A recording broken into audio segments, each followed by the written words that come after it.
A person should pray. Listen to this. A person should pray. This is what he says. Listen, a Baal Teshuvah should pray to Hashem.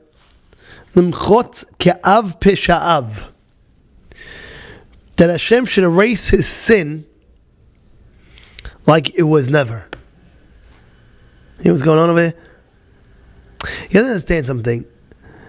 There's no forgetting with Hashem. Hashem doesn't forget what you did. You can't forget what you did. Never. That doesn't. We say that by Rosh Hashanah. There's no such thing. Yonatan, Hashem doesn't forget what you did. If a person did a sin, he didn't forget what he did. So what happens now? I want Hashem to forget it. I want Hashem to say, Hashem, mochel mi, machul, like it never existed. So what happens? We have to understand, when you make the teshuvah as well, now it's there, but Hashem's like, kivyachol, the teshuvah blocks the whole situation. So he's saying that pray to Hashem to erase what was done like a cloud, or like a moving cloud, like it never existed. Understand? That Hashem should want you back. Of course, Hashem loves us, and He always wants us back. That's why He says, Harotzeh b'teshuvah. Understand? We say that you want teshuvah. So He's telling you, Rabbeinu Yonah is telling you over here, He's saying, just know in advance that you should pray that the sin, not only that, it should be wiped out. Of course you did teshuvah. We're talking about that you did teshuvah. But now in your prayers, Hashem, wipe it out like it never existed. Right? Kenyash Katuv, it says, על בעל תשובה, אחרי הייסורים יעתר על אלוקיו וירצהו, כי יתכן להיות דאבון נסלח נפדה מן הייסורים מכל גזרה ואין להשם חפץ בו, ומנך לא ירצה בידו, ותאוות הצדיקים מן ההצלחות, להפק רצון מהשם ושיחפוץ בהם. So that's what he's telling you over here. It's a very, very important lesson, right? And he writes, you'll see even in the Tehillim, it says, Herev kabeseni ma'avoni, umechatati tahareni. Purify me from my sin. Let it be pure. Let it be purify me. Whatever it is, purify my sin. Right? That Hashem should want you as if you never sinned before. Think about it logically. Imagine it happens if you mess around with somebody's honor. You ever mess up with somebody's honor, but really. You know, yesterday I saw on the news that somebody stabbed somebody in front of his wife, killed him. It's like, why? Because he cut him off. You know, you ever hear road rage? You ever hear road rage? You know what I'm talking about? See, what happened over here? He cut him off, so he got out of the car, and this guy got like, you cut me off, what do you think you want? The guy screaming at him, oh, you think you want? He pushed him, took a knife, crazy. It's ridiculous. What happened? There was a story many, many years ago about a person that was in Madison Square Garden. This is a crazy story, and he was with he was like 18, and he was with like he was a chaperone for young kids, and one guy said to another guy,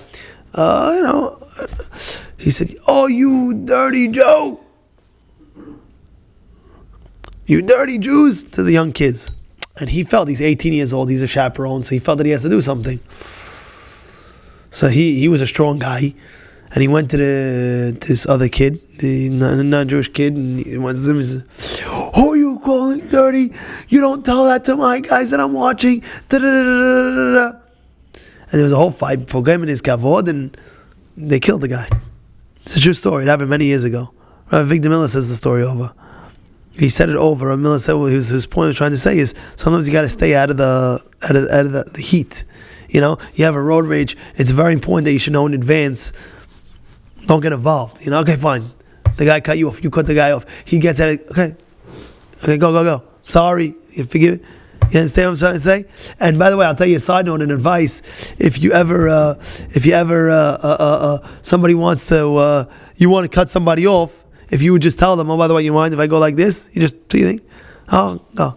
But if you do without asking, then they get upset. You realize that or not? Yeah. What's the difference if I ask, I don't ask? Let me go. Ask permission. Yeah, you ask, you go like this. Yeah, go. They're happy that you asked them. You don't ask them, you go like that, and he just like turn in. What? You come in, he cuts you, and you cut him, and you cut him. 45 minutes on the highway back and forth. Get out of here! Just ask the guy, you mind if I cut you? You know what? And 99.99% of the time, they all do it. I was only one time in the car when somebody asked. I was with somebody in the car.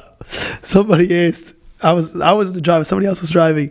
So somebody else. Usually they always say yeah. So the person that was driving was like no. I said no. I was cracking up. I'm telling you, I was cracking up. I was like, why don't you just let him go? He's not going to go. And the guy was like, he looked like a high roller. The guy wanted to go into like a crazy, not a regular Range Rover, like imagine doing crazy, one of those, wrapped around Range Rover. He's like, you mind if I go? He's like, yeah, I mind. I go. I was cracking up. He didn't let him go. But what I'm saying, it's kavod. So you see, when people mess around with you, what do? You get hot-headed, you get crazy. People get crazy. I'm not gonna forgive you. There's that. There was one time, my mother was in a, she was invited to like a big, I forgot what it was. It was some type of trip, and on the trip, they told her, she's like, they're sister-in-laws. This family is for sister. So their sister-in-laws. How come they don't sit on the same table together? You know what I'm saying? Like they don't sit on the table. You know, sometimes you go to a hotel, you have breakfast, right? And you're sitting here, and they don't sit like one will get eggs, and the table's empty, and she'll go to a different table. Like if their sister's like, that's it. So they told my mother, about 3-4 years ago, she screamed at her son, and ever since then they don't talk. Wow. You hear what's going on over here? My mother made peace.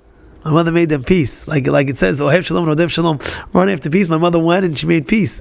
And she told her, like, I understand you, there's that, everything like that. And they sat together that Shabbat, they sat together. True story, they sat together. But what am I telling you? You see that if somebody does something wrong to you, sometimes you hold a grudge. Meanwhile, you're just hurting yourself, but you hold a grudge and this and that. Imagine you do something wrong to God. Imagine you do something wrong to God. You're not spitting in His face. He gave you eyes. He gave you healthy eyes. How could you use His eyes that He gave you, healthy eyes, against Him in any way? He told you don't look at things you're not supposed to look at. How could you look at something you're not supposed to look at? How? How could you do it? Is it spitting in His face if you do? Is it or no? I told you don't. You do. Imagine I give you money right now and I tell you, by the way, you can buy whatever you want in the world. You can buy whatever you want. I'm giving you $100 million. Buy whatever you want in the world, but this item don't buy. And that item you bought. Isn't that chutzpah? Isn't that disgusting? What are you talking about? Hashem said, God says, look at whatever you want to look at. But things that I tell you you're not supposed to look at, don't look at. What does the guy do? What are you doing?